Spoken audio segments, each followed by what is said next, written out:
Vamos lá. Vou apresentar então o José Geraldo Vieira, o grupo regido pela Simone, tem o Felipe Nizer nos teclados, o Judite no vocal. Foi irresistível. Thiago na bateria. Não, brincadeira. Tirando o Thiago nas maracas de vez em quando, nada musical acontece. Não, mas tem então o Felipe, a Judite, o Thiago, eu, a Jaqueline, que não sei se ainda está conosco nesse horário. Está aí? Então tá. Então, olá, Jaqueline. Também citando a Ju, que esteve conosco no começo, ainda permanece, porque é a nossa fornecedora de livros importantes.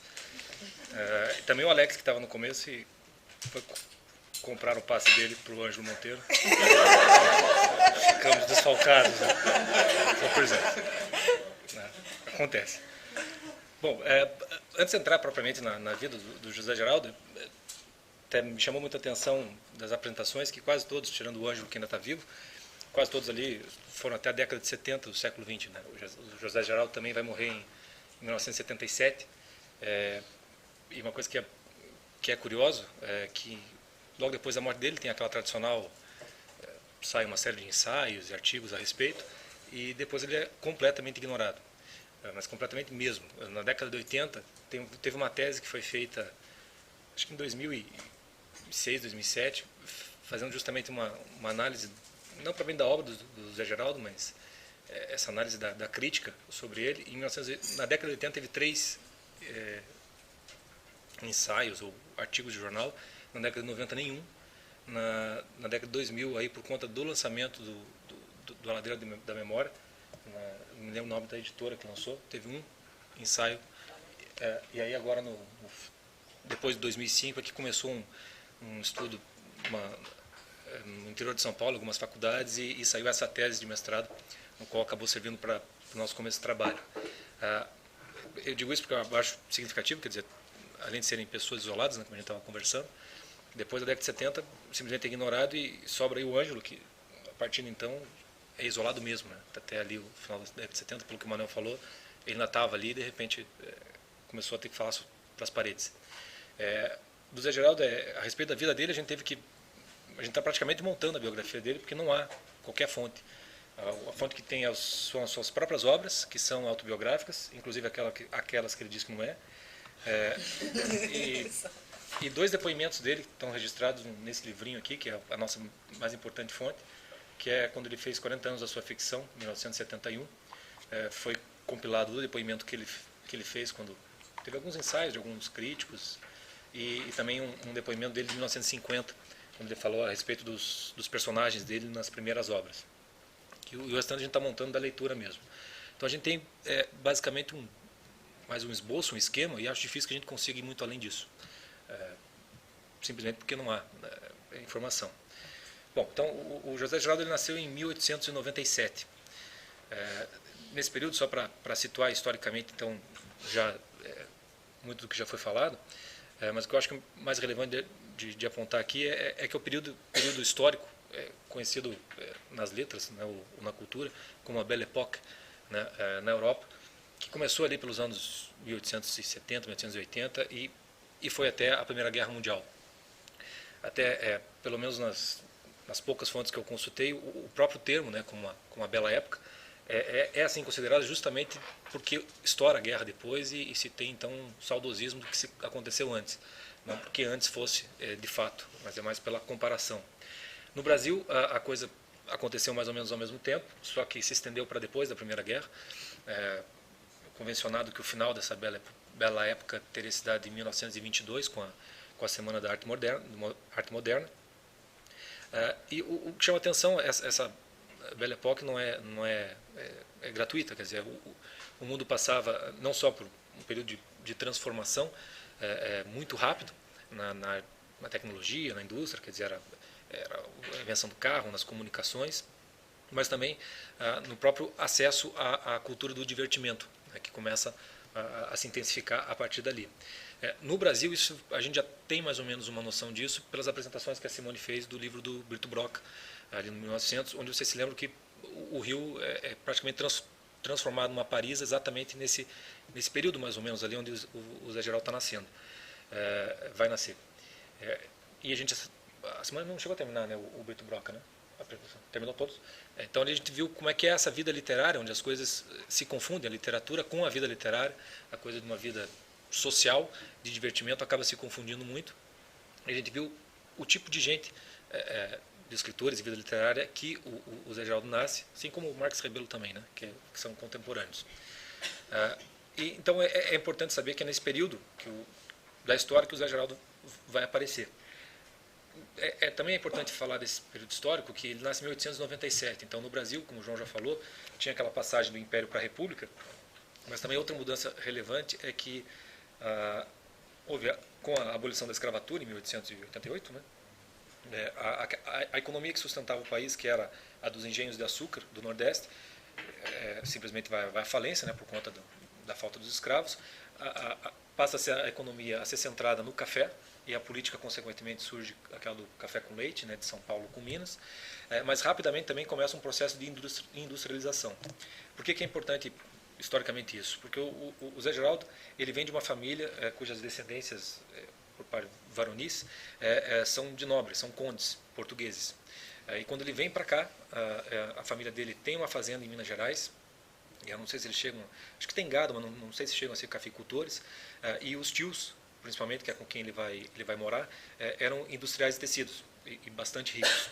Então ele entra num período da história onde ele está meio no meio de várias coisas ali e de algum modo ele vive o que está acontecendo de fato na história. Bom, ele nasce em 1897 e a gente ainda não tem uma certeza do local, se é nos Açores, da onde a família dele veio, ou se no Rio de Janeiro. Se não foi nos Açores, se foi no Rio ou nos Açores, a diferença ele foi registrado no Rio em abril de 1897, então mesmo que ele 1897 é uma certeza que a gente tem, porque com uma diferença de 3 meses, se ele tem nascido lá ou aqui, não vai mudar o ano, mas a gente ainda não tem uma data, um lugar certo, o que chega até a ser simbólico, já que ele é um escritor dito cosmopolita, né, meio ecumênico, como ele mesmo se coloca, e de certo modo também não teria uma pátria propriamente dito. Bom, então ele nasceu em abril de 1897, a gente supõe. O nome dele é José Geraldo Manuel Germano Correia Vieira Drummond Machado da Costa Fortuna. Esse é o nome dele. Facilita. Imagina chegar na escola. Facilita o trabalho no Google, inclusive. Deve imaginar a quantidade de gente. Ele nasceu com um irmão gêmeo, que morreu 2 meses depois dele. Ele tinha 2 outras irmãs, que devem ser mais velhas, acho que certamente eram mais velhas, que eram a Adelaide e a Ermelinda. Mas elas quase não aparecem, pelo menos até onde a gente conseguiu ir nos livros, porque parece que ele vai perder os pais com 11 anos de idade, em 1908, e os pais morrem num intervalo de poucos meses, um do outro. Ele vai acabar morando na casa de um tio dele, que é o Manuel Corrêa Vieira Júnior, que é um rico industrial de tecidos, e as irmãs parece que, eu acho que já nessa época foram para estudar na Suíça, num colégio. Eles eram bastante abastados mesmo. Nessa casa do tio, onde ele vai morar, ou mesmo antes, porque pelo menos num dos livros que ele trata dessa época, que é o Território Humano, mesmo antes dos tios, antes dos pais morrerem, o pai dele acho que foi trabalhar no interior, foi com a mãe e ele passou um bom tempo já morando com os tios. Então já não foi algo tão traumático assim, porque ele já estava mais ou menos acostumado a viver meio que sozinho na casa dos tios. O tio também viajava muito, assim como a tia, eles viajavam pela Europa o tempo todo, e quando ele ficava em casa, ele ficava com as empregadas da casa e mais com a tia. Nessa casa, a vida basicamente, do que ele nos conta, do que ele mais se lembra, é que ele passava a viver ora debaixo de um piano de cauda, a ouvir música e a folhear um Larousse ilustrado, ora no quintal a ler algumas obras fundamentais da biografia literária dele.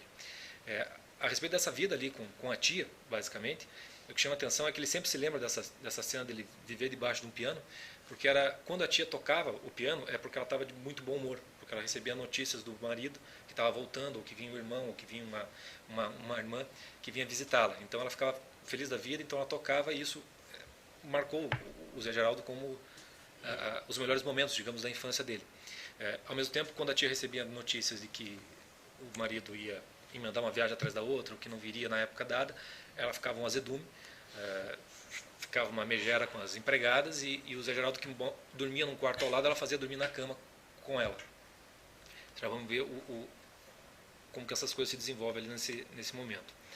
O que é interessante é que dos livros fundamentais dele, desse período de infância, até quando ele entra num colégio de padres salesianos, onde ele vai ficar internado, dois livros que são fundamentais para ele é o Core, que é o Coração, do Edmundo Emites, que também foi importante para o Marcos Rebelo, como o João falou, e o Antologia, que é do Fausto Barreto e do Carlos Delahaye. Eu trouxe aqui o Antologia, só para mostrar para vocês, porque esses dois livros são muito importantes. Eu vou acabar falando um pouquinho deles, aproveitar, porque são fundamentais na história da educação brasileira. Essa edição, por exemplo, que eu tenho aqui, é de 1965, é a 41ª edição, e ele fez parte do currículo de escolas, pelo menos eu acredito até essa época, 1960 e 1970. Essa Antologia Nacional, ele é um livro em que pega-se todos os escritores de língua portuguesa, não só brasileiros. Faz-se uma pequena biografia de cada autor e excertos das suas principais obras. Então, pega-se toda uma perspectiva histórica, literária da língua portuguesa. O Zé Geraldo, ele leu e releu esse livro várias vezes, na infância e adolescência, a ponto dele ter isso como referência mesmo. E até mais importante do que isso é o Core, do Edmundo de Amites, que por problemas orçamentários a Ju não pôde trazê-lo para mostrar. Esse livro eu acho relevante dar algumas informações. Ele foi publicado na Itália em 1886. E ele traz a história dele, é um diário de um menino de cerca de 10 anos, um diário escolar dele, onde ele vai narrando a sua experiência na escola, e aí está entremesclado com alguns contos passados pelo professor, que as crianças copiavam na escola, e cartas que ele recebia dos pais. Embora morassem com os pais mandavam cartas para eles. Acho que os próprios fatos referidos ao livro já vai demonstrar a dimensão da coisa. Em 2 meses que esse livro saiu na Itália, ele já estava na 41ª edição. Em 2 anos depois, 1888 para 1889, ele já estava na 101ª edição. Em 1920, já tinha alcançado a marca de 1 milhão de exemplares, só na Itália. E lá na Itália, durante o século XX, foi feito vários filmes dele. Talvez o mais famoso é um de 1940, filmado pelo Vittorio De Sica. O que se alega para o sucesso do livro na Itália é justamente por conta daquela unificação italiana que o Ronaldo nos apresentou e até se referiu aqui hoje, que tinha acontecido há poucas décadas antes, em 1860. Né? A razão do sucesso seria por conta disso, porque o livro ele apela a todo instante para valores de patriotismo, valores familiares, educacionais, mas o que unifica todo o livro é esse valor de patriotismo vazado num sentimentalismo brutal, assim. Um negócio escorre açúcar mesmo do livro. E isso era louvando a Itália que nascia. Isso quando você lê o livro, você vê que a coisa do patriotismo ele inverte uma série de coisas, assim, fica tudo meio fora do lugar. Embora esteja falando de certos valores que são relevantes e importantes, eles ficam todos soltos. Não há algo, por exemplo, um valor espiritual propriamente que unifica essas coisas. Ele coloca o patriotismo acima da coisa, que não foi feito para isso, e aí não tem muito para onde ir aquilo ali. Então, o sentimentalismo é o que acaba sobrando no final das contas. E o Carpo, na História da Literatura Ocidental, dedica 3 linhas ao livro e fala que o sentimentalismo sufoca todo o resto no Core. E ele vai falar que esse tipo de sentimentalismo leva o De Amicis, então, o autor, a aderir, enfim, ao socialismo. Aí dá para a gente encaixar isso dentro das apresentações do Ronaldo, né, daquela coisa do romantismo, quer dizer, é um estado de espírito que no final das contas, quanto mais vai permanecendo, vai sobrando só esse sentimentalismo mesmo, e esse sentimentalismo vai impactar profundamente o Zé Geraldo. Boa parte, pelo menos das primeiras obras dele, você vê isso muito claramente, é algo que ele impregnou-se daquilo ali, e criticamente ele vai só lidar com isso quando ele vai sofrer de fato na vida existencialmente, uma parte que eu já vou chegar ali. Esse livro, no Brasil, ele influenciou todas as gerações, e aí que é curioso, porque se o patriotismo na Itália explica o sucesso ocorrido na Itália, não dá para explicar o sucesso do livro no resto do mundo. Por exemplo, ele foi traduzido em 25 línguas, ele virou desenho animado no Japão, Ele fez sucesso em Israel nos anos 50 do século XX. No Brasil, ele virou uma novela na TV Rio em 1964. Inúmeros artistas citam o livro como um dos seus mais queridos ou um livro seu de formação. No Brasil tem o Geraldo Marques Rebelo, tem o Gabriel Garcia Marques no México e tem mais uma cambada de gente. É considerado um dos livros mais lidos de todos os tempos. Eu achei uma tese no Brasil, uma tese sobre o fenômeno editorial do livro, não propriamente sobre o livro. O cara compara assim, que em termos de fenômeno editorial, guardadas as devidas proporções, só o Harry Potter agora que se compararia ao impacto que teve no mundo como um todo. No Brasil, o livro foi publicado em 1891 e foi sistematicamente reeditado até 1968, quando registra sua 53ª edição. Ele foi adotado pelo sistema de ensino durante todo esse tempo e ainda é recomendado para crianças de 9 a 13 anos, não por mim. É importante dizer isso. Eu não recomendo. Em 97, a Folha de São Paulo ela fez um levantamento e informou que o Core foi um dos livros estrangeiros mais vendidos no Brasil entre 1920 e 1940.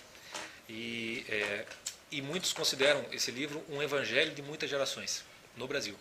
Então, praticamente todos os nossos antepassados aí foram, de certo modo, educados de alguma maneira com esse livro, com alguma coisa parecida com isso.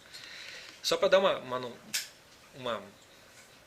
não pode falar pincelada, né? Então só para dar um gosto do que foi isso, o Humberto de Campos, num livro de memórias dele, lá de 1886, 1900, ele diz a respeito desse livro que ele constitui um acontecimento em Paraíba. Depois de Genoveva de Barbante, não sei de outro que derramasse tanta lágrima em nossa casa e despertasse maior interesse no círculo de nossos íntimos. Os meus companheiros pediam-no para mostrar aos pais. As senhoras mandavam pedi-lo, por empréstimo à minha mãe. Na obra do Zé Geraldo, quase todo livro ele cita esse livro. Sempre com um carinho muito grande, sempre como se fosse uma marca, como se fosse como se cita a Bíblia mesmo, sem qualquer sinônimo qualquer sinal de algo fora do lugar, naquele sentimentalismo. Eu acredito que ele vai exorcizar isso para quem já leu o Ladeira da Memória. Acho que no Ladeira que esse sentimentalismo está encaixado com alguma coisa maior. Até lá, sempre que você lê o livro, você vê algumas coisas muito soltas com relação a isso. Bom, mas voltando ali para 1908, que nós estávamos na biografia dele, quando ele tinha 11 anos, e ele acaba então, os pais morrem, ele vai morar com os tios, mas ele logo vai ficar colégio interno, vai entrar no colégio interno no Colégio Santa Rosa, em Niterói, dirigido por padres salesianos, né? É bom lembrar salesianos do Dom Bosco, né? As apresentações da Ju. Lá ele vai se formar em Ciências e Letras, em 1914, né? Que acho que era o título do ensino médio. Em 1912, quando ele tem 15 anos, é que ele faz sua estreia literária com a publicação de um poema na revista Fonfon. Era uma revista famosa na época, já apareceu nas apresentações da Simone algumas vezes. Nesse mesmo ano ele vai para a Europa para estudar Humanidades no Liceu Condorcet, de Paris, onde fica até 1914. E ele volta então em 1914 para o Brasil, se matricula na Faculdade de Medicina, também no Rio de Janeiro. E ali, aos 20 anos, em 1917, ele começa a publicar contos semanalmente em O Jornal. No Território Humano, eu não sei, aí tem muito que é autobiográfico, mas às vezes pode ser que não, essa parte ele possa ter inventado. Ele diz que ele começou a publicar esses contos pelo contato que ele teve com o Lima Barreto, na época. Esses contos, a partir de 1917 até 1921, que ele vai escrever durante todo o período ali no Rio e depois quando ele vai para Paris, para a Europa de novo para se especializar em radiologia, ele vai escrever esses contos semanalmente e eles vão ser lançados em livro, no segundo livro publicado dele, que é o A Ronda do Deslumbramento, que vai ser lançado só em 1922. Embora ele seja o segundo livro, na realidade é o primeiro que ele começou a escrever. E aí o que eu acho curioso desses contos que ele escrevia é o modo como ele escrevia. Os dois primeiros livros dele, ele não deixou ser reeditado porque ele não considerava como livros. Eram só exercícios de virtuosismo, como ele disse. E aí tem um trechinho do depoimento dele que eu acho muito interessante, que eu acho que dá uma medida bem do homem, a razão pela qual ele estava ali naquele momento, que a gente acompanhou o Brito Broca na José Olímpio, por exemplo, ele estava naquele meio, ele foi publicado pela José Olímpio, mas ele não aparece, ele nunca é citado. E eu acho que talvez esse trechinho aqui possa mostrar um pouco disso. Ele vai dizer o seguinte: por isso, nos meus 2 primeiros livros, fui sobrepondo contos escritos em terraços de cafés, à guisa de escalas cromáticas, de modo a gradualmente conseguir virtuosismo. Buscava temas em autores e principalmente na vida, e procurava desinserir dos autores a sua contingência humana, observando-os na rotina diária de meros transeuntes, de modo a despi-los da indumentária de mitos e epígonos. Assim foi que na esquina da Avenida Central, com a Rua do Ouvidor, plantado rente a uma vitrina da Garnier, eu via todas as tardes saltar de um automóvel um sujeito hercúleo, de fraque, chapéu desabado, bigodes lustrosos virados para cima, andar solene e cadenciado, passeando a sua imponência parnasiana. Era Alberto de Oliveira. Pouco depois saltava de um landau arcaico um indivíduo histórico, com cabeça de castanho de caju, e que antes de se dirigir a pé ao cinema Ideal na Rua da Carioca, onde dispunha de poltrona reservada, tinha o hábito de dar um giro anônimo até a livraria Briguier. Sempre o observei emocionado, como avatar retórico do padre Vieira, até o dia em que um mendigo seguiu engrolando humildemente uma esmola. Vi-o e ouvi-o então bradar fanhoso e irritado para o pedinte, e talvez para mim também. Não me amole. Era Rui Barbosa. Foi assim, com pruridos iconoclásticos e proto-dadaísta, que consegui dissociar em cada escritor a obra e o homem, que até então eu supunha uma hipóstase anátomo-espiritual. Sim, havia vida mesmo, mais interessante do que a imaginação. Isso dá uma medida do jeito de olhar, né? De estar dentro e estar fora ao mesmo tempo. Em 1919, aos 22 anos, ele conclui o curso de medicina e ele viaja à Europa com os tios. Uma noite antes do embarque, ele vai escrever o poema O Triste Epigrama, que vai ser o primeiro livro lançado dele. É um livro influenciado pelo poema A Balada do Cárcere, do Oscar Wilde. Esse livro vai ser publicado em 1920. Na Europa, ele vai viajar com os tios e lá ele decide ficar para fazer curso de radiologia na França e na Alemanha. E acaba viajando por diversos países. No território humano, um trechinho ele vai contar como se deu essa decisão dele ficar por lá, que eu acho que acaba descrevendo perfeitamente como era o homem e como era a relação dele com os tios, já que eles estavam lá juntos. Deixa eu só pegar aqui rapidinho. Ele estava conversando com um tio, e aí o tio diz para ele assim: dentro de dias, sigo com Elisa para Londres e de lá toco para o Brasil. Matricule-se num curso de especialização, alugue um apartamentozinho, deixe-lhe boa mesada e uma carta de ordem renovável. Depois da França, a Alemanha, não é? Permaneça na Europa o tempo que for necessário, 4 anos no máximo. Comece desde já a orientar-se e a providenciar. Aí ele fala o que ele está fazendo aqui, etc e tal. Aí, uma coisa ainda. Permanecer em Paris, um rapaz da sua idade, exposto a casos frívolos, mas que podem gerar complicações, é a hipótese que me preocupa um pouco. Aquela história com a Norma, em que pé ficou? Essa Norma é uma prima do José Geraldo que ele conhecia na infância e que ele trocava cartas, não sei se chegava a ser um namoro. Aí o tio continua. Escusado acentuar-lhe que sua tia e eu teríamos muito gosto num compromisso. Decida sozinho. Comunique-me o seu ponto de vista depois. Tem tempo. Depois de um tempo, no mesmo dia, de tarde, eles se encontram no hotel. E aí eles estão ali esperando a tia, né? E aí quando o tio sobe lá para o apartamento para chamar a tia e entra com o Zé Geraldo, diz o livro, né? O tio mal entrou no aposento do lado, foi dizendo: filhota, o José vem pedir-te a Norma em casamento. Tem essa base. E ele vai casar, de fato, com a Norma, que se chama Elizabeth Câmara Vieira, que vai ser a esposa dele, com quem ele vai ter 5 filhos. Ele vai casar com ela quando ele volta da Europa, em 1922. Ele vai ter 4 meninas e um menino. Inclusive o menino, que é o mais novo dele, vai se chamar Pedro Henrique. E Henrique é o nome do personagem do Cury.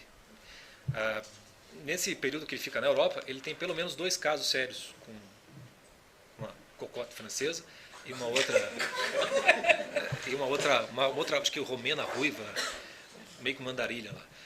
E é bem curioso de ver o que se passa nesse período, porque ele continua noivo da Norma, então ele manda fazer vestidos para ela lá, aí a amante descobre aqueles vestidos, daí ele dividiu os vestidos, então você fica com 2 e mandava 2 para a noiva. E a noiva não, acho que nem ficava sabendo de nada. Enfim, em 22 ele volta, aí vai sair o segundo livro dele, que é o Ronda do Deslumbramento, e é nesse mesmo ano que ele vai casar então com a sua prima.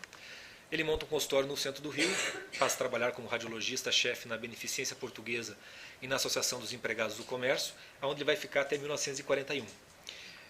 Esse período aí, todo, então, casado, com 5 filhos, onde vai estar melhor descrito vai ser num livro, que é uma carta, de fato, que ele escreveu para a filha dele em 1943, que é esse Carta Minha Filha em Prantos, onde ele dá algumas descrições desse período, então vocês já tem uma boa noção como é que era com os tios.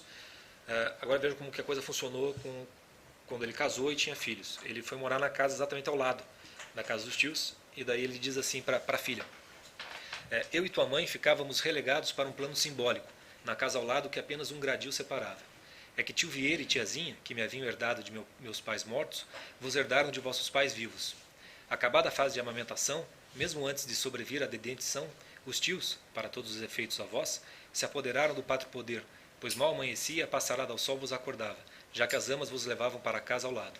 Dormis no 822, mas vivíeis no 826, sistema que continuou depois que nasceram a Betina, a Marta e o Pedro Henrique. Ou seja, até 1933, que é quando a tia morre, era assim. A respeito desse período, em 1943, então, ele faz uma análise desse período da vida dele. Melhor deixar ele falar. Ó tempo arcaico do rádio com galena, 1920 e tanto. Em minha casa, um anexo que nem pavilhão da casa grande, dela separada por número, impostos e gradil por fora, mas por dentro linda como uma maquete de embaixada, eu e tua mãe, entre quadros e preciosidades que sobravam do 826, a esperarmos por vós. Às vezes vos íamos buscar, fazendo uma visita aos eios, provando a sobremesa, conversando. Esses contatos que nem sempre cerram, que às vezes afrouxam a vida, que é tão dura, tão errada na mocidade. Às vezes uma solução singela, em mera conversa, uma confissão espontânea salvaria tanta coisa, mas há o amor próprio, a disciplina, a vaidade, o medo patriarcalmente investido na forma vária de sujeição, mentira e disfarce. Quando ele olha para esse período. Em 1924, aos 27 anos, em 3 dias e 3 noites do carnaval daquele ano, ele escreve o primeiro livro, que ele considera o primeiro livro, que é A Mulher que Fugiu de Sodoma, mas ele só vai publicar em 1931. A demora, diz ele, é porque ele achava que iam considerá-lo injustamente autobiográfico. Mas aí quando você vai ler O Território Humano, que é lançado depois, você vê que não era tão injusto assim, porque a vida que o personagem vai ter numa mulher que fugiu de Sodoma, que o cara é casado e vai para Paris, e a vida que ele tem em Paris é muito parecida com a vida que ele teve em Paris, quando estava noivo da Norma. Bom, nesse período então até 1931, que é quando é publicado A Mulher que Fugiu de Sodoma, ele vai começar um romance com uma personagem dos seus livros, de certo modo, ou que vai se tornar uma personagem dos seus livros, que é a Renata do Ladeira da Memória, e ela vai estar em outros livros.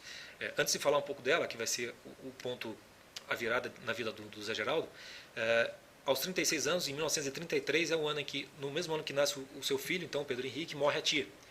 Na semana seguinte que morre a tia, eles se mudam, a família toda, para a casa do tio, para morar com ele. Mas o tio morre um ano depois.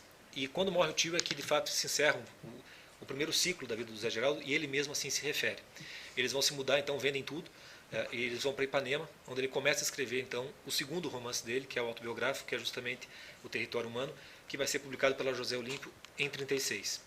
A esse respeito, então, já falando do livro e daquele romance iniciado com a Renata, que é a personagem do Ladeira da Memória, ele vai dizer o seguinte: Território Humano tem sua razão de existir na publicação mesma de A Mulher que Fugiu de Sodoma.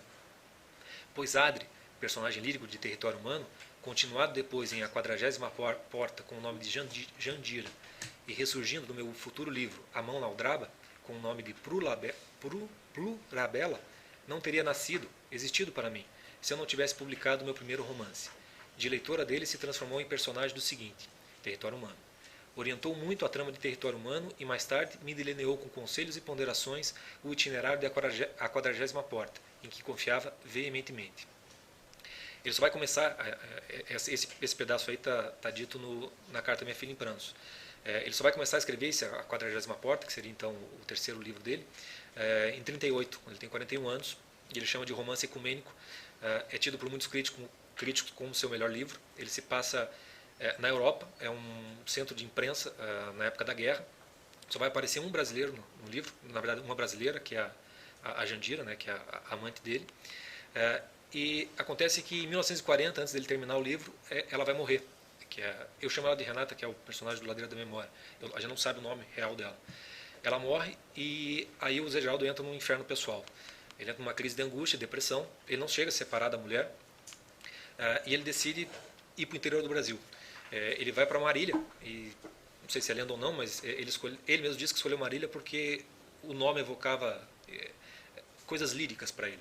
E parece que ele abriu o mapa e foi procurando no interior alguma coisa, quando deu o nome de Marília, para lá que ele quis ir. Em 41.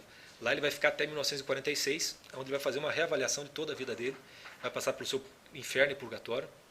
E é desse período alguns dos romances, não só a 40ª Porta, que ele vai publicar em 43, também A Túnica e os Dados, que ele publica em 47, e esse A Carta à Minha Filha em Prantos, que é uma carta de fato, que ele manda para a filha em 1943. Eu acho que, eu não ia falar disso, mas acho interessante até pelo contexto que nós estamos vendo aqui, do brasileiro propriamente dito. Ele escreve essa carta para a filha dele porque ela iria se casar uma semana antes do Natal, em 1943, com um aviador da FAB. E era a época da Segunda Guerra Mundial. E ele, então, na semana do casamento, é chamado para ir para a guerra. E aí a filha estava em prantos e ligavam para ele porque ele tinha que vir para acudir a filha, etc. e tal. E ele ia levar uns 3 dias para chegar. E ele decide, então, escrever uma carta para a filha, mandar por telegrama. E nessa carta ele decide fazer ele faz um balanço mesmo da vida dele. Ele conta toda a história para a filha, né, contando de onde que ele veio, etc. e tal, como é que era a vida das filhas. Ele vai descrever cada filha por uma música. Então é uma sonata do Beethoven, cada uma é de um jeito. Ele não a mulher dele, por exemplo, que sabia, acho que de tudo que tinha, ela diz para ele pelo telefone, que ele conta aqui que falou no telefone antes de escrever. A mulher dele diz para ele assim: essa coisa de Marília já não tem propósito. Você já consertou a vida, já está tudo normalizado. Vem escrever, fazer seus romances em Ipanema. Isso assim não tem cabimento. Ou seja, eles, mesmo com tudo vivendo, eles não haviam se separado. Então, quando ele, escrevendo esse daqui, ele acaba tomando consciência de uma série de coisas. Aí tem alguns trechinhos que eu só queria ler para vocês, para dar mostrar para vocês a mudança na vida dele nesse momento.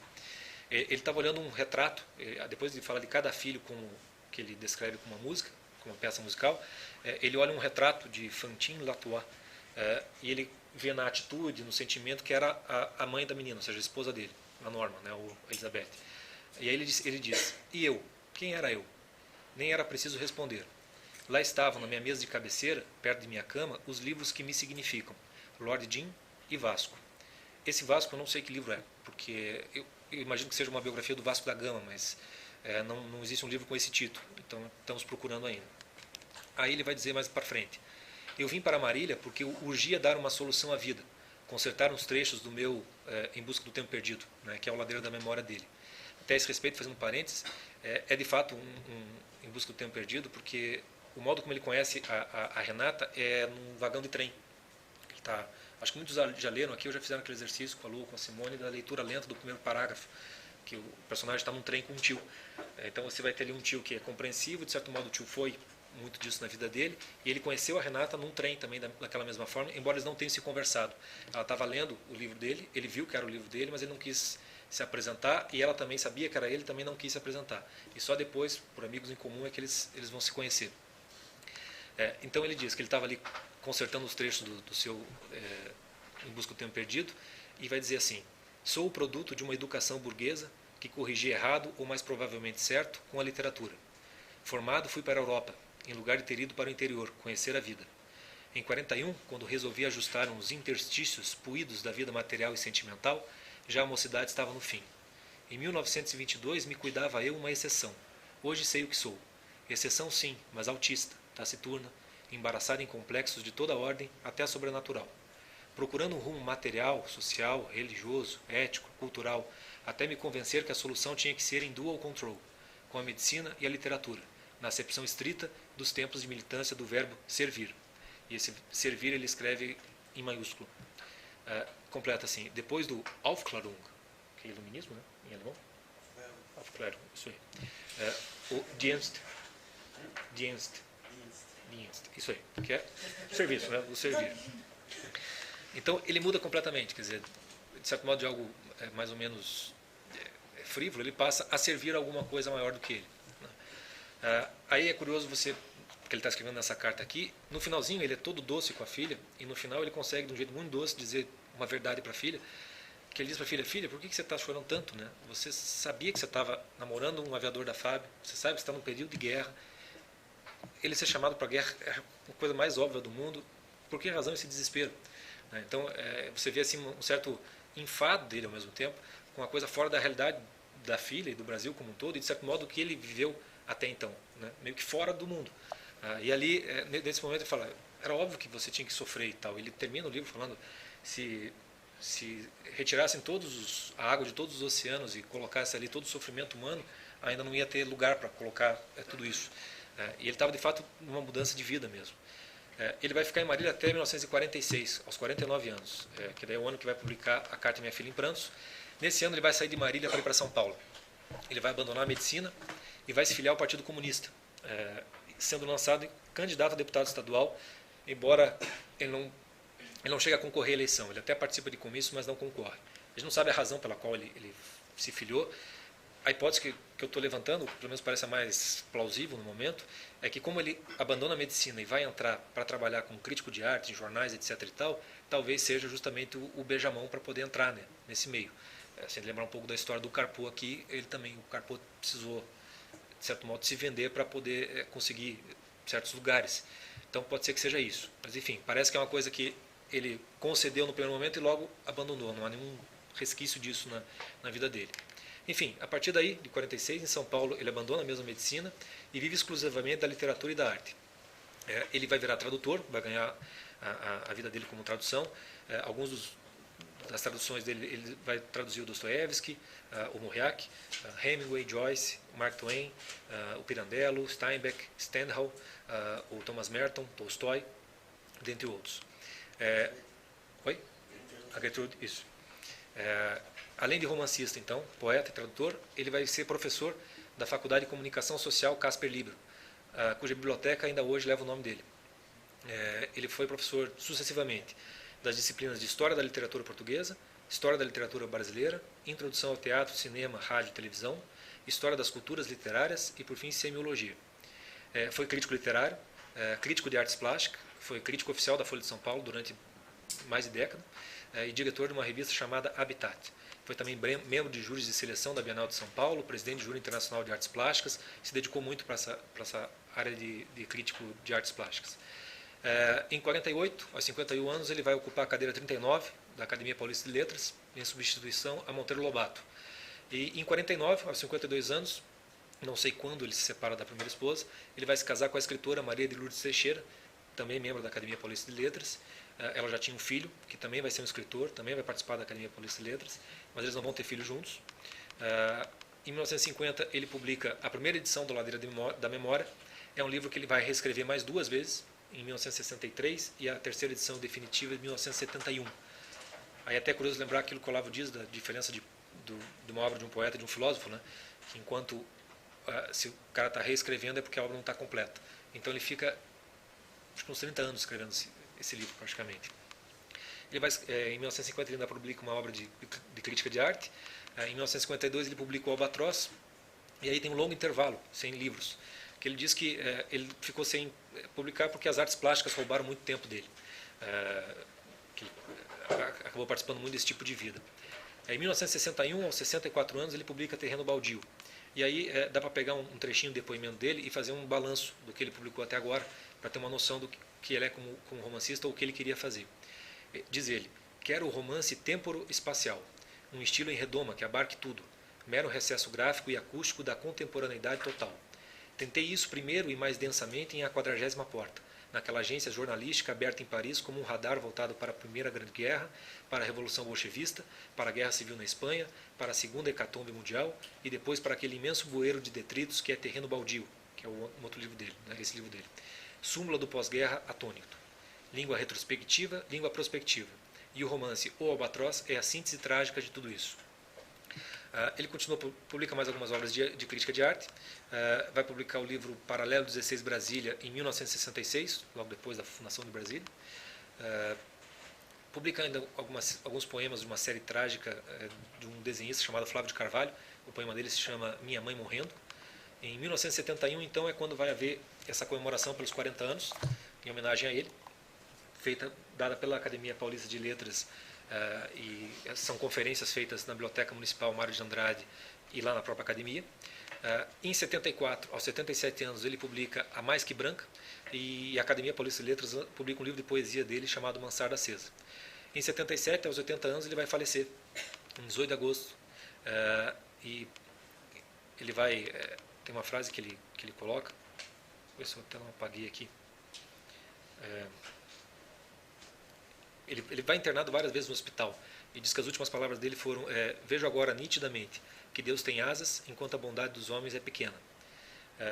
Só para fechar a história dele, vou deixar o próprio depoimento dele a respeito da produção literária dele, né? Que ele deu na comemoração dos 40 anos.